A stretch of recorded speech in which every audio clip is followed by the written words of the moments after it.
Good morning class. बेटा last lecture में हमने डिस्कस किया था प्रिज्म के अंदर रिफ्रैक्शन को और एंगल ऑफ डेविएशन हमने मेज़र किया था कि किस तरह से लाइट जब प्रिज्म में एंटर करती है तो वो दो बार रिफ्रैक्ट होती है। एक बार तो वो जाती है रेयर से डेंसर, फिर वो जाती है डेंसर से रेयर, तो वो अपने ओरिजिनल पाथ से कितना डेविएट कर जाती है वो हमने मेज़र किया था, and that is equal to del mu minus 1 into A. ऐसा हमने यहाँ तक पढ़ाया था। अब इससे जो रिलेटेड क्वेश्चन आता है वो क्वेश्चन कई बार ये पूछ लिया जाता है एग्जाम्स के अंदर कि भाई इस प्रिज्म के अंदर डेविएशन की वैल्यू मिनिमम और मैक्सिमम कब होगी, तो वो आपको पता करना है। ठीक है, तो कैसे करेंगे उसको, देखो जब डेविएशन मिनिमम होता है तो कंडीशंस कुछ क्रिएट की जाती हैं और उस कंडीशंस में एक ग्राफ भी आ जाता है, क्योंकि जब भी एक प्रिज्म के अंदर एक ग्राफ है बेटा, देखो जरा इधर, तो ग्राफ दरअसल किसके बीच में है प्रिज्म के अंदर, एक तो है डेविएशन एंगल के अंदर, एक तो डेल के बीच में है और एक आई के बीच में है। आई का मतलब angle of incidence, angle of incidence और डेविएशन एंगल के बीच में एक ग्राफ है और वो ग्राफ कुछ इस तरह का होता है प्रिज्म के अंदर। ठीक है, और ये ग्राफ ये रिप्रेजेंट करता है कि जैसे जैसे तुमने आई की वैल्यू को बढ़ाया तो डेल की वैल्यू, जब आई की वैल्यू मिनिमम थी तो डेल क्या था, मैक्सिमम। जैसे जैसे आई बढ़ा डेल की वैल्यू घटने लगी और एक पर्टिकुलर आई की वैल्यू के ऊपर, एक पर्टिकुलर आई की वैल्यू के ऊपर डेल की वैल्यू सबसे कम होगी। मतलब यहां पर आई की वैल्यू जब मिनिमम थी तो डेल की वैल्यू क्या थी, मैक्सिमम। जैसे जैसे तुमने आई को बढ़ाया डेल की वैल्यू घटने लगी और एक आई की पर्टिकुलर वैल्यू पर डेल की वैल्यू होगी सबसे कम, और उसको इसने नाम दिया मिनिमम डेविएशन। क्या नाम दिया, minimum deviation, denoted by delta M. किसे डिनोट कर दिया इसको, डेल्टा एम से। और जब हम इस आई की वैल्यू के बाद में आई की वैल्यू थोड़ी और बढ़ाता हूं तो हम देखते हैं कि डेल फिर से बढ़ने लगता है। तो ये इकलौता ग्राफ है और ये ग्राफ हमारे एक्सपेरिमेंट में भी है, प्रिज्म का एक्सपेरिमेंट हमारे +2 क्लास में भी है और उसमें भी हम ये ही ग्राफ निकालते हैं। अगर ये ग्राफ आपका आई और डेल्टा की वैल्यू से अगर ये ग्राफ आ जाता है तब तो आपका एक्सपेरिमेंट बिल्कुल सही है, और अगर ये ग्राफ नहीं आया तो एक्सपेरिमेंट बिल्कुल गलत है। ठीक है, इसका मतलब आई की वैल्यू है वो बढ़नी, पहले तो बढ़ाते वक्त आई की वैल्यू डेल की वैल्यू घटनी चाहिए और एक पर्टिकुलर आई की वैल्यू के बाद डेल फिर से बढ़ना चाहिए। तो ये वेरिएशन अगर मिल जाता है तब तो हमारा एक्सपेरिमेंट ठीक है, वरना गलत है। और यहीं से मुझे मिनिमम डेविएशन का पता लगा कि भाई आई की वैल्यू, एक पर्टिकुलर आई की वैल्यू पर एंगल ऑफ इंसिडेंस पर डेल की वैल्यू हमें मिनिमम मिलती है, जिसे हम मिनिमम एंगल ऑफ डेविएशन भी बोल देते हैं। तो ये जो मिनिमम एंगल ऑफ डेविएशन हमें मिला ये कब मिलता है, तो इसकी कुछ कंडीशंस हैं। हमने आपको कहा था कि प्रिज्म के जब मैंने डेरिवेशन पढ़ाए थे तो मैंने कहा था ये दो इक्वेशन आपको बहुत अच्छे से याद होनी चाहिए। इनको राउंड भी किया था मैंने, सर्कल भी किया था लास्ट वीडियो में, कि बेटा डेल होता है आई प्लस ई माइनस ए और R1 plus R2 is equal to A. Clear.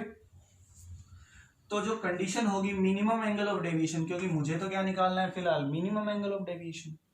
तो minimum angle of deviation, minimum angle of deviation, जब डेविएशन मिनिमम होगा तो उसकी कंडीशन ये है कि भाई आई है वो ई के बराबर हो जाए, मतलब इंसिडेंस और इमर्जेंट है वो बराबर हो जाए। क्योंकि जब डेविएशन मिनिमम होगा, अभी देखो प्रिज्म में क्या होता है कि लाइट यूं जाती है फिर दो बार रिफ्लेक्ट करती है यूं, अगर ये और ये हमारे पास क्या हो गया, that will B delta, that will B delta. भाई ओरिजिनल पाथ से ये इसको कह लो ऐसे, दैट विल बी डेल्टा।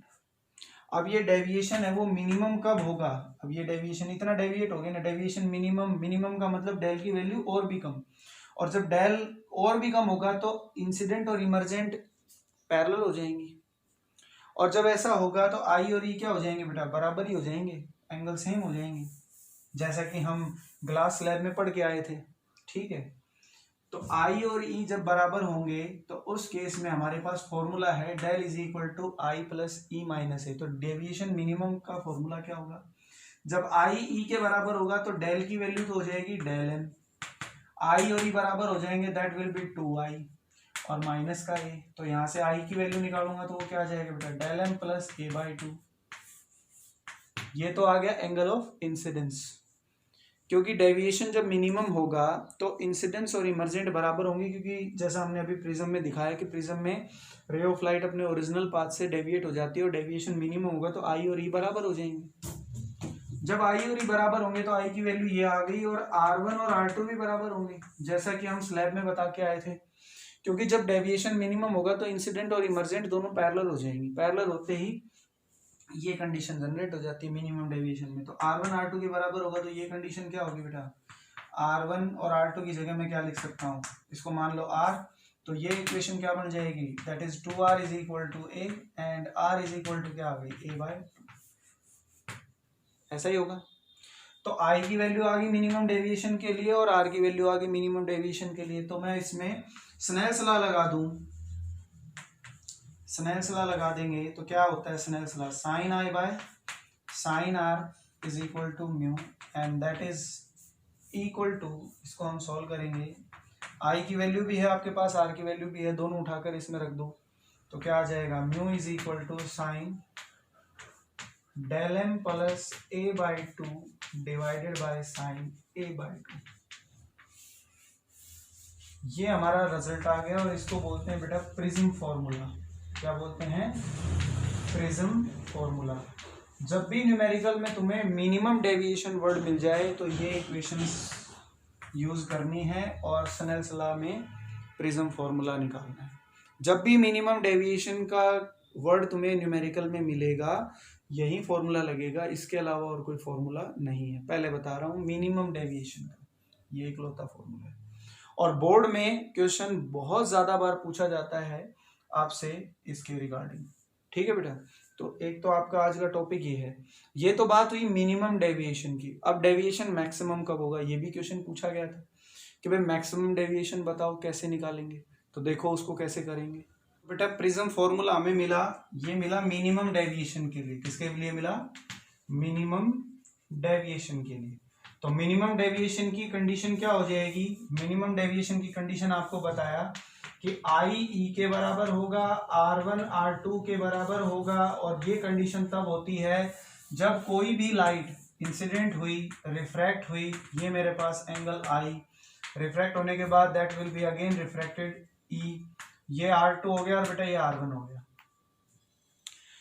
तो मिनिमम डेविएशन के लिए कंडीशन ये हो गई और डायग्राम ये होगा। और एक और कंडीशन आपको ध्यान रखनी है, क्योंकि मिनिमम डेविएशन जब भी होगा तो रिफ्रैक्टेड लाइट, ये दिख रहा है तुम्हें रिफ्रैक्टेड लाइट, देखो ये इंसिडेंट रे है, ये इमर्जेंट रे है, ये रिफ्रैक्टेड रे है। तो रिफ्रैक्टेड रे और जो बेस लाइन होगी प्रिज्म की वो पैरेलल हो जाएगी। क्या हो जाएगी, पैरेलल। तो ये आपको ध्यान रखना है कि जो रिफ्रैक्टेड रे है, मिनिमम डेविएशन के अंदर जो रिफ्रैक्टेड रे है, रिफ्रैक्टेड रे and base line of prism, base line of prism is parallel.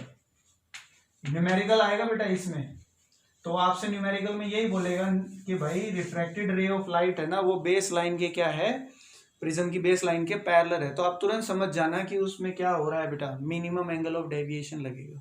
तो उसमें ये फॉर्मूला लगाना है, सीधा फॉर्मूला लगा देना, आंसर आ जाएगा। क्लियर सभी को।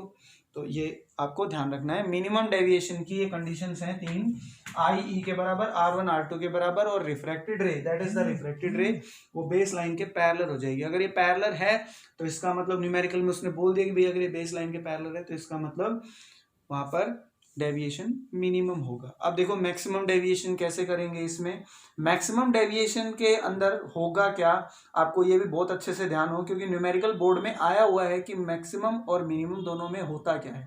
तो जब मैक्सिमम डेविएशन होगा, देखो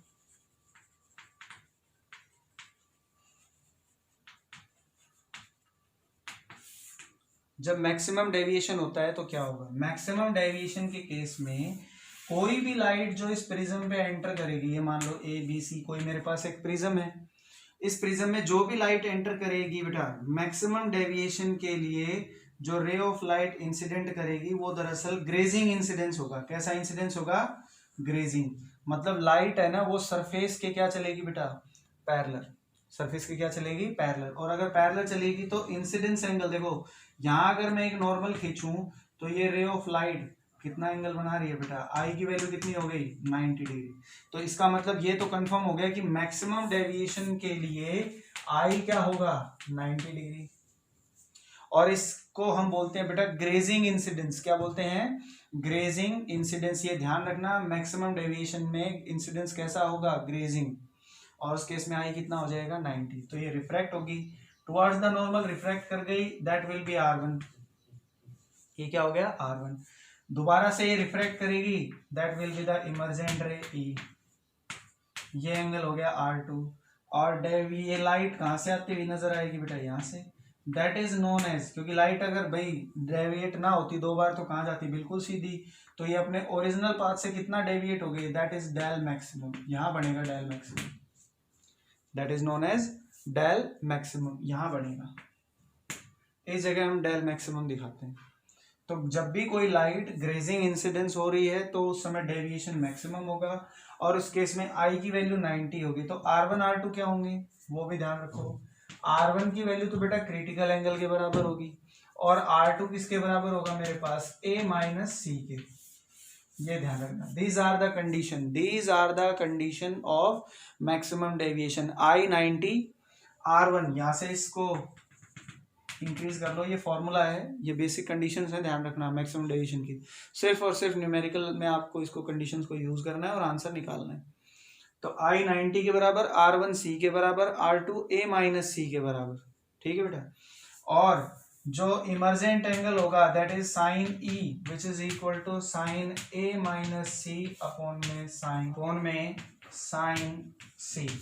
तो बेटा ये है हमारे पास इमर्जेंट एंगल जो हम यूज करेंगे to find out the emergent angle in maximum deviation. जब डेविएशन मैक्सिमम होगा तो इमर्जेंट एंगल कितना होगा, what are the condition in maximum deviations. तो यहाँ ध्यान रखना, I तो 90 के बराबर, R1 C with the critical angle, and R2 is A minus C। ठीक है, इसको आप पुट करोगे आंसर निकल आएगा। ठीक।